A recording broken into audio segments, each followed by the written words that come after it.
What's going on, everybody? Welcome to the Nerdy Basement Podcast. I'm your host, Miguel, and joining me today is the owner and creator of Henry Q LLC Productions, which Henry is Henry Q Productions LLC. Henry Q Productions LLC, and that's you, Ralph. Correct. Welcome to the show. Thank you. Thank you. Hi, everybody. Um, so first of all, why don't you tell everybody a little bit about what Henry Q Productions LLC is and how it kind of came to be? Okay, so Henry Q Productions came to be. Um, I'm a filmmaker, Mhm. producer, and I created uh, short films, and I was part of helping produce other films as well as an associate producer and as a main producer. And of course, they say, when you're doing that, you have to have an LLC. So I created one. And, ever since then, I've been working at, doing visual effects, pitching to do movies, created comic books, and looking to expand, further on that. Okay, but Henry Q actually came from the military, right? From when you were I want to say it was the Army. You're absolutely right. Yes. So when I was in what's called AIT, Advanced Individual Training of Mhm. the Army, that's the second phase. That's the schooling part after basic.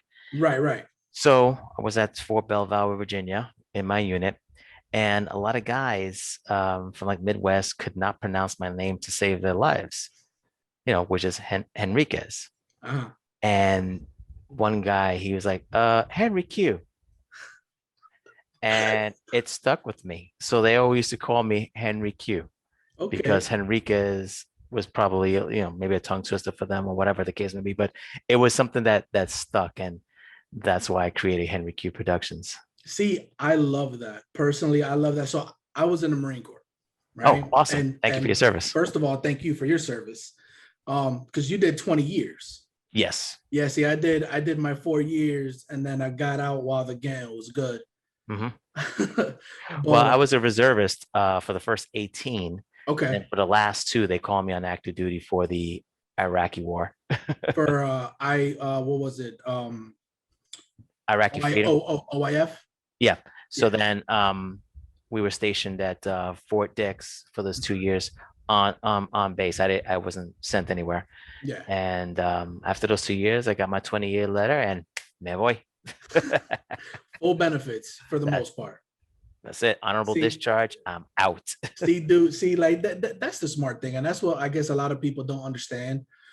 Be the bonds that you forge in the military with the people in your unit and the people who you've served, who you've, for lack of a better term, served your time with.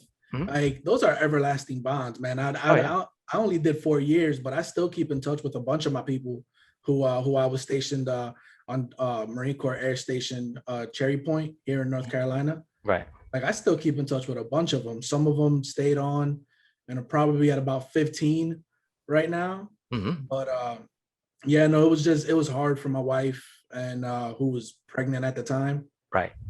so I did my 4 years, I served, um, and that was enough for me. I hear you. 20 was enough, and I promised my wife that's it. That's a wrap. So that's all. Honorable But discharge. I'm good. but yeah, man. So I can totally relate to the whole Henry Q thing. I could relate to everything. But I did notice that in your comics, which we're gonna talk about today, which is Fuerza and Rage in the Shadows. Correct. Um, there's not only is there an active kind of undertone of military in there, but it also paints it in a very favorable light that not a lot of things do these days, because as much as we know that the military and the armed forces and the police force is supposed to be out there to protect us, a lot of people don't feel that way, and especially people who have mine and your backgrounds. We're both Latinos. um, so talk to me a little bit about how you portray the military in your work. Well, the what inspired my work was the lack of content that featured Latinos in a positive image. Mhm. And it bothered me because it's like, I'm a veteran, I'm a college man, I'm a good husband, never been arrested, never did drugs, alcohol socially, and all that stuff. I try to keep myself, straight. I'm not saying I'm a saint, but I keep myself straight. Mhm. And you know, every time we see a Latino on screen, is everything negative, everything stereotypical. And I said, enough. So, Yeah. and this was back in the 80s, when I was in college, because Voice had, many different, iterations along the way, starting from like Okay. 85, 86. And she looked completely different to where she's at right now. And I've always worked at, you know, changing that, making a different image. So that's why you see military. That's why you're going to see in both, whether it's an animation, whether it's a movie, whether it's a comic book, you're going to see the positive part of her background because she's ex-military as well, Okay. and she has a very strong family background. Her family is ex-military as well. Her brother is in the army, so you're going to see a lot of that, positive, close knit family connections. Yes, they'll bump heads along the way, but still, family's family. It's that strong bond. And same thing with Rage in the Shadow. Rage in the Shadow is main character. She's a mother. She's a wife. You know, and she gains these abilities, and it's how it's going to affect her and her family from moving forward. That she Right. has these abilities, will her family always be in danger? Will, they look at her differently, how it'll affect, the relationships down the road. And that's something, that, I'll look to explore, in again, the iterations of comic book animation or film. Okay. Okay. Because I did kind of, while I was reading Rage in the Shadows, it it did a really good job of kind of delving into how Agent Garcia came to be who she was, right? Mhm. Especially in issue 2, which, by the way, issue 1 was great, issue 2 was great. I can't wait for issue 3 to come out. Mhm. Um, but it did a really good job, and especially as somebody who reads both Marvel, DC, but also reads independent titles, it definitely felt like a real strong beginning to an indie, to a creator owned book, Right. right? Where you jump right into the story, but also you get those flashbacks that tell you, how the character became who the character was, or who the character turned out to be. And I think that that's something that you have done really, really well. So I really appreciate being able to read that. Well, thank you. Because like when you're studying, when you're getting to know like what makes a good film and how to bring the audience in, they always say that you have to bring them within the first 5 to 10 minutes. If Hmm. you can't do that within the first 5 to 10 minutes, that's a wrap. The interest level will drop. Same Okay. thing that as far as like say with YouTube, the YouTube says within the first, 2 minutes or so, first 30 seconds to 2 minutes, you got to capture the audience because if you don't, that's it. They're moving on to the next video. So that's what I try to do with my stories. I want to show the action, get the people's attention, and then after that, you get to know who these characters are and where they come from Right. and what is their motivations. Okay. Okay. So you talked about, before we kind of got into this whole thing, we were talking about, Marvel and DC and all that. And tell me a little bit about where your inspiration, because I know that you said that you watched a lot of, like, you kind of got into it with like the 60s Batman and Superman and all that. So do you have a favorite As far as company or as characters, far as character? Batman has been my favorite, and Superman as well. Growing up, both of them were um, what I collected and everything like that. Clearly, there wasn't any Latino, characters, growing up. It was just Batman, Superman, you Right. know, uh, Green Lantern, what have you. But they inspire me, and I hear words a lot of like competition. I'm like, I don't see Marvel and DC as my competition. I see them as my inspiration. They inspired me to go ahead and create my own universe, because I bought their comics for years. X-Men, Fantastic Four, She-Hulk, Spider-Man, Wolverine, Batman, Superman, Flash, all these titles, I collected. So they inspired me to create. They inspired me to build my own company Right. and be one of those companies that has their own universe. And I'm a fan of the MCU.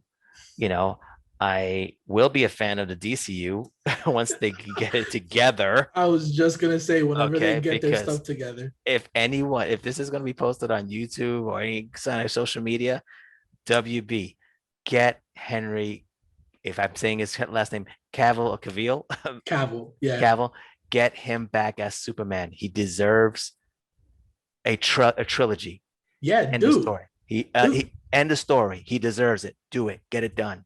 dude, he is in my opinion one of the best character portrayals of both Superman and Clark Kent. Like once they get a script and they actually nail it down right, I Yep. don't think it's got anything to do with the actor himself. I think Oh, it it's has got nothing more to do to with him. right. It's It got has more to do nothing. with the It's a way the script. It's a script is script. written. Right. Dude, I said the same thing about Ben Affleck's Batman. Ben Affleck's Batman is by far one of my favorite Batman and Bruce Wayne portrayals. I think he's Yes. been able to do both down pat, all the way down to Bruce Wayne's smirk that you see in Batman the Animated Series. Yep. That little half smile. Mhm. Dude, he's perfect, man. Yeah. It all it starts with the script. It starts with the script. You have to have a good script.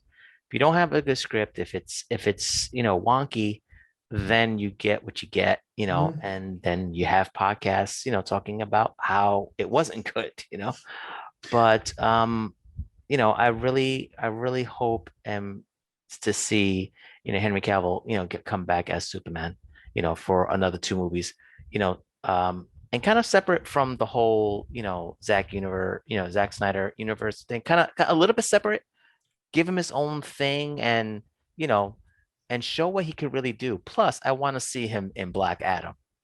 Come on. Yeah, yeah. I Come mean, on. The Rock versus Henry Cavill, Black Adam versus Superman. Yeah, 1 billion. 1 yeah. billion. Easy. Oh yeah. Done. That's a wrap. What did you watch the Snyderverse, the Snyder cut of I did, yeah. Justice League? What'd you think? Way better than the previous version. Way better. It made a lot of sense. I enjoyed seeing a bigger role for Cyborg, Mm-hmm. and a much more confident Flash. Yeah. Because the first version, they made the Flash look, foolish. And I really despise that, especially that we have the CW Flash, you know, Yeah, you yeah. know, Grant Gustin, who's the CW Flash, does a good job of kind of balancing the funny with the more serious aspects of right. being the Flash. Hmm. And I think I really enjoyed that. I think Ezra Miller's he's got the potential to be a really good Flash if they would just once again, it's a script issue. If they fix up the script and maybe fix his running a little bit. I saw something about something about the running, but I forget. I didn't like. I saw it on a video, but I didn't quite see the whole thing about it. Dude, it's the way he's moving his arms, looks like Yeah, he's ice skating, which I yeah. guess I guess makes sense in the Speed Force, but I don't know, man. Like just I like the kind of CW. yeah, It's just you're running. That's a wrap. yeah. You're going. You're moving. But yeah, Okay. those are the two biggest elements that I enjoyed with the new Zack Snyder Justice League. Granted, 4 hours long. It was a marathon, Yeah, yeah. but much more enjoyable. Um, and kudos, congratulations, and I do hope to see more of Justice League, more of Superman, and the Flash coming up. And yes, I want to see a Cyborg because Cyborg really inspired me. So Yeah, dude. It's a shame. Without diving into it too much, it's kind of a shame the whole Ray Fisher WB drama. It's Yeah, I mean, I wasn't there. I don't know the whole backstory. Like they always say, there's his version, there's her version, and then somewhere in between that is the truth. right. So I'm not gonna sit here and try to speculate, Yeah, but I yeah. Because just we weren't there, we don't know, and yeah. you just hope that people will work it out, and we'll get great content coming up. Yeah. Yeah, because at the end of the day, right now, aside from obviously the actors and all that, it's the fans that are suffering. Oh yeah, And you being one of us, you being one of the fans, we all want good content. Everybody wants, oh, here's Marvel, here's DC, and people like us who are fans of all the content. You know, a rising tide raises all ships, right? So if both do well, they're gonna raise each other up. They're gonna raise up the community, which right. I think is great. And one of the things that I'd really like to see, kind of getting back into the whole Latino thing, Latino aspect of it all, I'd really love to see Miles Morales live action Spider-Man somewhere down the line, Yep. because I definitely think that there's room in the universe to kind of start introducing more Latino characters. I mean, a lot of people don't know that there are plenty of Latino characters both in Marvel and DC. Hmm. You Hmm. know, you got yeah, go And ahead. that was my inspiration of creating these characters because of the lack of content. Mhm. And and in a lot of my interviews, I say the same thing. It's like that what my inspiration is, the lack of content. And now you're starting to see a ton of it right about now, but we still need those opportunities to go ahead and make it, and have it, showcased, on TV, in movies, as an animation. Yeah, Okay. And that's what I'm working toward, to make that next move, because my characters are going to be about action. I'm working toward where the audience will see it just like they're excited to go see an MCU or DCU movie. mhm. I want them to be just as excited to see, oh, wow, we got these, action heroines out there. I want them to be entertained, without being stereotypical and without necessarily a political message. Latino content shouldn't always have a political message. Let's be entertaining first, Yeah. and then down the road, if you want to throw a message here or there, then go for it. Not a problem. Do you think that's going to be hard to be able to do something, because that it's very difficult to please everyone? You can't And please everyone. You can't please everyone. So I mean, the first one is the action genre fans. That's the primary. yeah, Okay. And the thing is that I'm not creating things just for Latinos only. It's for the action and comic book fans that just happen to have Latino characters in it. okay.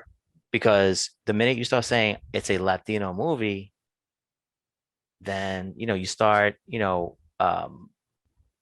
it's kind of like you're separating, and I don't want to separate Exclusion. anybody. Right, Yeah, exclusion. Thank you. yeah. I want to exclude anybody. I want everyone to like all walks of life, to like from young to old. I want them to sit down and see it and be enjoyed. Enjoy it.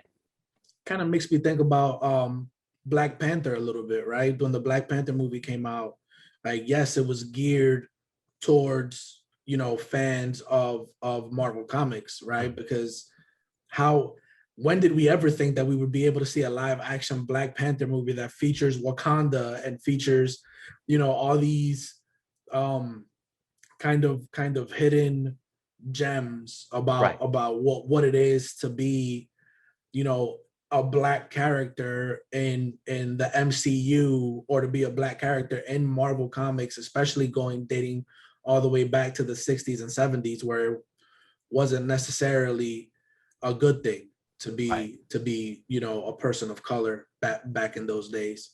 Right. And um that's exactly what I want to see for us, for my, characters. And I mhm. want my characters to have that Black Panther moment. And I say that because I remember when Black Panther came out, I was excited Mhm. because to me it was like, okay, we're continuing to break barriers. Because years ago, people would say to me, like, well, all right, you have the name Fuerza, but you have to change her name because no one will know how to pronounce her name. And my battle cry is they'll learn. Mhm. And that's gonna be the running joke in the comic book and in the Preach. film. You know, Yes. they're gonna say that Yes. they're gonna be like they're gonna tear up her name and she's gonna be like Fuerza. She's gonna teach them Fuerza, and they'll probably tear it up and she's like, okay, forget it. No way. But the thing is that people will learn. People will learn, how to say it, who she is, because I'm unapologetic to her name, to her title, and I don't see any reason why it has to be changed. This is her Mhm. name. This is who she is. Will people, the audience will get to know who she is. And working toward, that Black Panther moment where this time around, where it'll be a story about a Latina who's Boricua, Mhm. and it will have the element of, the Puerto Rican heritage, um, locations, sites where she's Puerto Rican, but we don't always have to mention Right. Boricua, Boricua, Boricua, wave the flag and everything like that. It's she's from there, where her background will be, and boom, there you have it. I love that you said unapologetic. I love that because, man, I tell you, dude, like it's so it's so difficult to be a Latino or a person of color in America these days. Hmm. I live in North Carolina, and for more than a couple months, maybe a few years, like I would, at my regular 9 to 5 job, I pick up the phone and I would say Miguel on the phone, and so many people would screw that up to the point where finally one day I was just like, you know what, I'm just gonna make it easy for everybody. You just call me Mike. Just call no and like it's so messed up that I felt like I had to do that. And now I look back at that and I'm why? Hmm. No, like that's like I don't need to apologize for my name or for Right. being who I am. And I love that you're kind of integrating that because so many times, so many different cultures come to America and feel like they have to conform, Right. right? They have to change. And I mean, to a certain point, it kind of happened to you too with Henry Q. Hmm. You were able to turn it around and make it your own Right. and And, do and, I, and I didn't mind. And, I really didn't mind that. It wasn't like I was changing, my name to something else completely different. right, It was just a shortcut to what my name is. And I was fine with that. It wasn't that they were calling me something else. right, right. And that's the same way that I feel for any one of my characters. Now, with Rage in the Shadows, that's a little bit easier because her name is Agent Angelica Garcia. Mhm. So Agent Garcia. Right. That's not a tongue twister right there. And her background is she's Mexican American. Mhm. Right. So you have that element there. So Fuerza is Boricua, Agent Garcia is Mexican American, and she will have a representation on that level as well. Okay. So it's not like we'll have to change her name or what have you. Right. But that's why I say I'm apologetic because you know Hollywood can be fickle, Hmm. Yeah. and there's that big possibility they're gonna look at Forrest and say, oh yeah, let's make her Mexican. No, she's Boricua. Okay, Hmm. Mexicans are not the only Latino group. Love, let respect to all the Mexicans, filmmakers, and everything like that. Much love to you guys, and I love seeing what you guys create. But there's also Boricua, there's also Ecuadorian, there's also Hmm. Colombian, there's Argentinian. We almost had a Brazilian Wonder Woman, and as quickly as they announced it, it got shut down. I'm like, what happened? Yeah. I Yeah. was I like, mean, hello. yeah. And I mean, and she's still in the comic book, so she's brand new to the comic books, Right. and she's still in there. But I guess the world just wasn't ready for Why? that. That's the thing is Why? why. Why wasn't she ready? I mean, you made the announcement, you Mhm, gave her a green light, mhm. and all of a sudden it got shut down. So I'm curious about that. All the Latinos jumped up because Brazil is part of Latin America. All the Right. Latinos jumped up and we were all celebrating. And of course, because I posted about it on our social media, and all of a sudden you get all the backlash, right? Why do you want to change a character? Why? And it's not about changing a character. You're creating a new legacy Mm. character. Somebody that another group of people, or somebody who can represent another group of people who are underrepresented, who need representation, and she stands for something, and it's not unauthentic. It's very authentic because she's from Brazil, where the Mhm. Amazon rainforest is. Right, right. So it's I think people are just so accustomed to one certain specific way of thinking that when you even try to change that even a little bit, it messes with who they are on a personal level, and they're just not ready to have that conversation.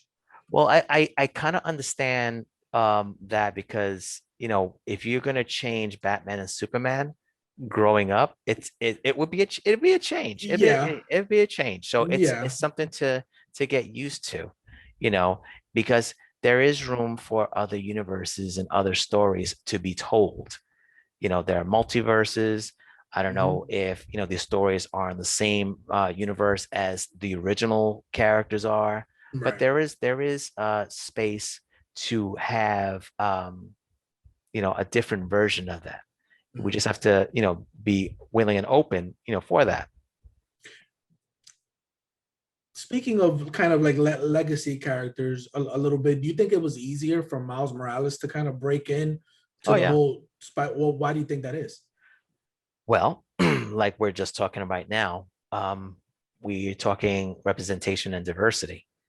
So you had a character who is a mix of Black and Hispanic, or Mhm. put to be specific, Puerto Puerto Rican. Rican, yeah. So it was embraced, and the way that they portrayed him in the film was on the money. Hmm.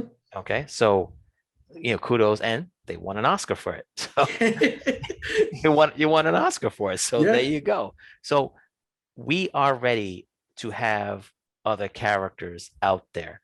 We don't have to have them modified, yeah. and we just have to have execs ready, willing, and able to make that decision to say, okay, yes, we're going to go for this, Hmm. because they have to understand one size for Latinos does not fit all. Hmm. Again, Puerto Rican, Dominican, Ecuadorian, Argentinian, Brazilian, Yeah. you know, and the list goes on. Mhm. So you just can't say, all right, well, we'll have Fuerza, we'll make her Mexican. No, she's Puerto Rican. That's where my stories are at. That's where my short film shows where she's at. Can't just, switch out of left field and say, now we're going to make her Mexican. And there's no point. There'd be There, no there, there's, there, point. there's, there, there would be no rhyme or reason for Right. that. There, Right. none. Now, you know, it's something as far as having that conversation, but it's Mhm. still having the conversation. Right. Let's, you know, but at the end of the day, she's Boricua, and that's all there is to it. And that's what I want to portray. The same thing with Agent Garcia. She's Mexican, Mhm. Mexican American. I want to showcase that as well. Right. So again, no need to change it, because my comic books will continue to keep that storyline going. Okay. So if it gets translated into film, you know, let's keep it the same. I agree. I completely agree. And I'm looking forward to talking to any execs that are ready, willing, and able to have that conversation to make this happen. Hmm. Now, with Fuerza, reading issue one, and like I said, I've never heard anything about this character before. So getting to read about Fuerza was truly a delight. But I didn't see any backstory. So are we going to get that backstory of maybe how she got her powers, Absolutely. maybe how she got her suit? Yeah. Absolutely. Absolutely. I mean, that's again, like we talked before, I write to set up, Mm-hmm. get you drawn in, and then you get to know where their background is. So you had Rage in the Shadows first and second issue, where the second issue talked about her background. Fuerza is the same thing, because Right. you're gonna get the flashback talking about how she got her powers and what's the motivation, of her acquiring her powers and her need to develop her power or the use of her powers quickly, or else. Okay. Okay. So if you want to like make a comparison, just think of Superman meets Independence Day, and where Rage in the Shadow is James Bond meets Resident Evil. Okay. Okay.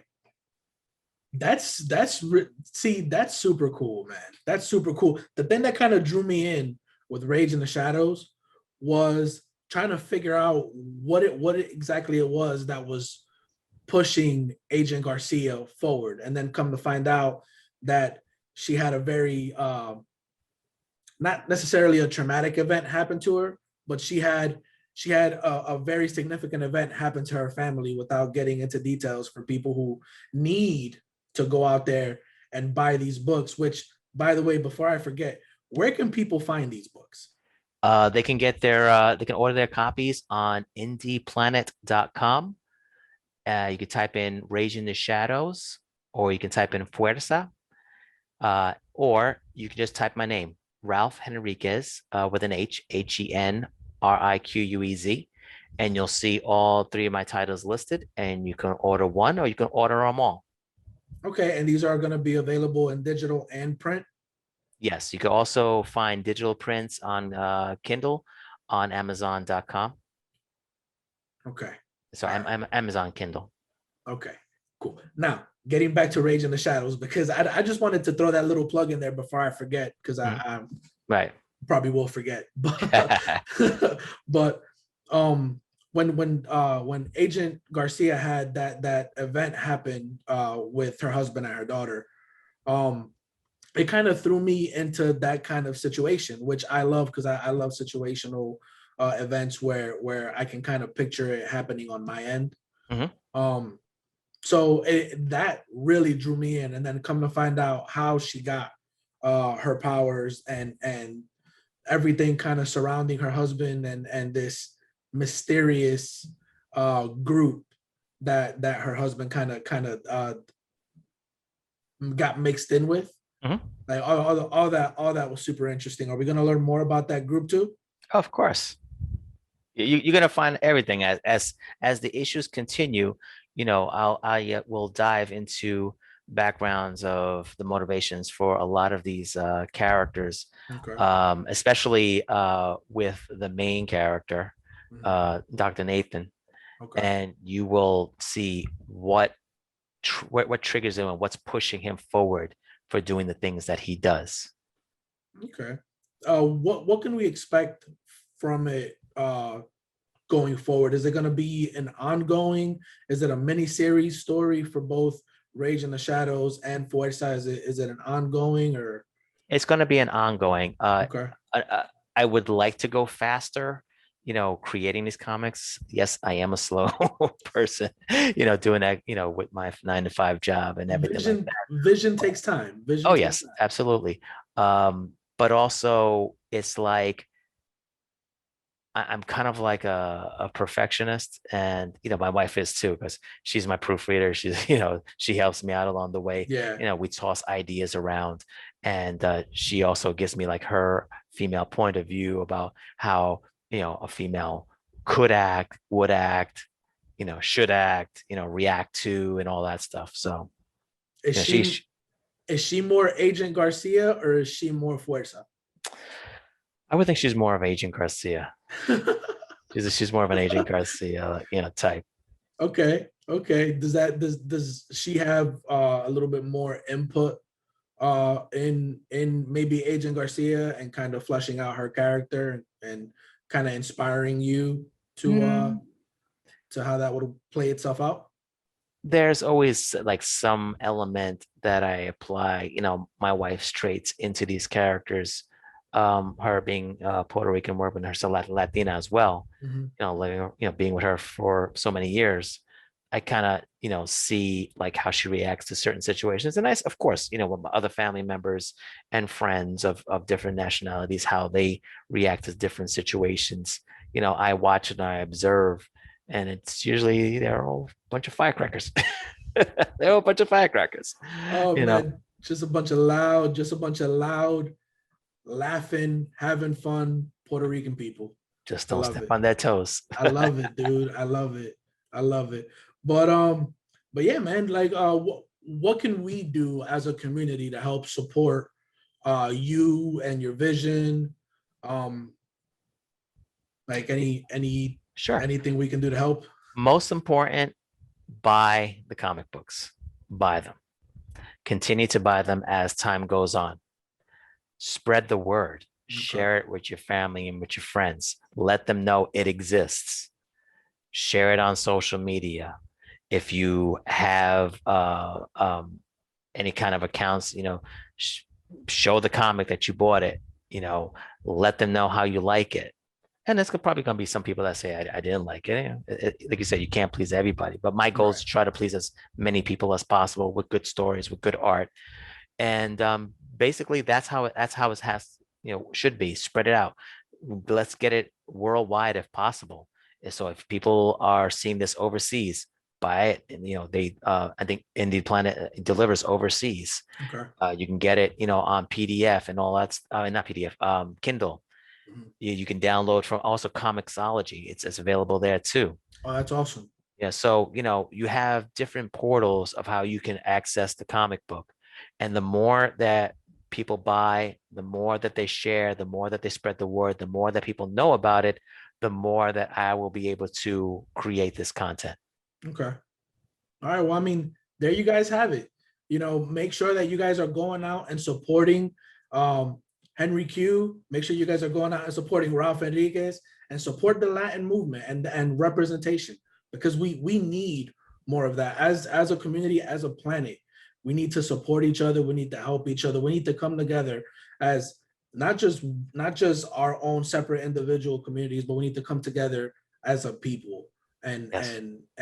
like that. I mean, that's really all there is to say. I'm getting chills just talking about it, because it's not something that we hear enough. It's not. It's always, what can I do for me? What can I do? Or, what can I do for my small community? But we need to think bigger. We need Right. we need to think about what we can do for everybody. So yeah, dude, you can count on me. You can count on us for support, I appreciate that. because I'm definitely gonna be out there pushing forward the Fuerza and the Agent Garcia Rage in the Shadow movement.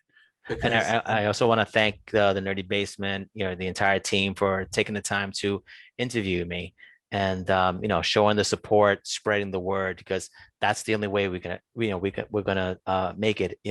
It takes a village. yeah, It takes a yeah, it village. does.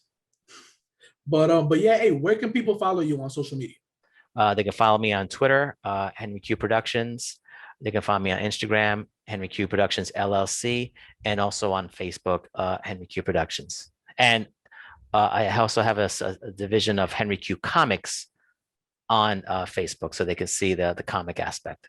All right. Well, there you guys have it. Make sure that you guys are following Henry Q. Make sure you guys are following the Nerdy Basement. And I hope you guys enjoyed it. And we'll catch you guys next time. Take care, everyone. Thank you. Peace.